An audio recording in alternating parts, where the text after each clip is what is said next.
सायलीच्या मैत्रिणीकडे cycle होती. ती रोज शाळेत सायकलवर बसून यायची. सायलीने आई बाबांजवळ सायकल घेण्याचा हट्ट धरला. दुसऱ्या दिवशी बाबांनी सायकल आणली. सायली बाबांच्या हातात सायकल पाहताच खुश झाली. ती धावतच बाबांजवळ आली. सायकल थोडी जुनीच होती. निळ्या रंगाचे सीट असलेली सायकल लाल रंगाची होती. एका मोकळ्या मैदानात आई सायलीला सायकल शिकवू लागली. सायकलवरती बसायला सायली घाबरत होती. आईने सायलीला सायकलच्या सीटवर बसवले. सायकलचे हँडल सायलीला पकडायला सांगितले.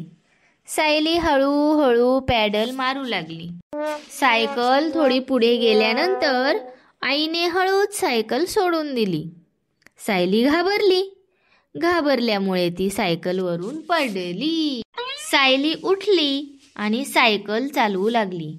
आईने सायकल धरली होती. सायली हळूहळू सायकल चालवत राहिली. दुसऱ्या दिवशी सकाळी दोघी पुन्हा मैदानावर पोहोचल्या. आईने सायकल पाठीमागून पकडली.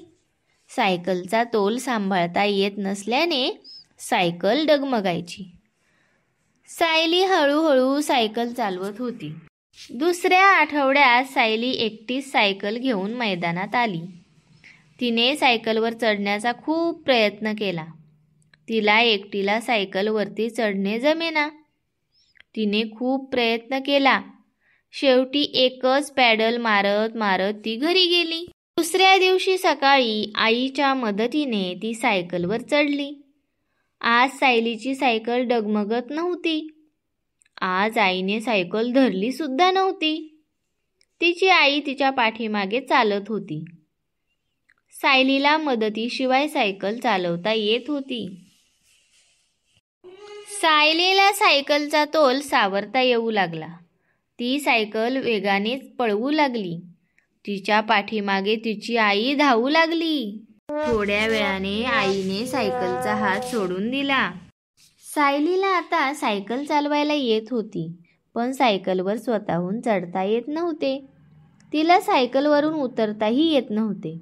तिला सायकलवर चढायला उतरायला शिकायचे होते. सायली दिवसभर सायकलचाच विचार करत राहायची. दिवस रात्र फक्त सायकल आणि सायकल. सायली सायकल चालवायची, पण तिला सायकलवर चढणे उतरणे मात्र अजून जमत नव्हते. सायकलवर बसल्यावर तिचे पाय जमिनीवर टेकायचे नाहीत. गौरी दिदीने तिला एक मोठा दगड दाखवला. या दगडावर पाय ठेवून सायकलवर चढण्यास तिला शिकवले. सायलीने दगडावर एक पाय ठेवला आणि ती सायकलवर चढली. गौरी दिदी व सायली सायकलवरून शाळेत जाऊ लागल्या.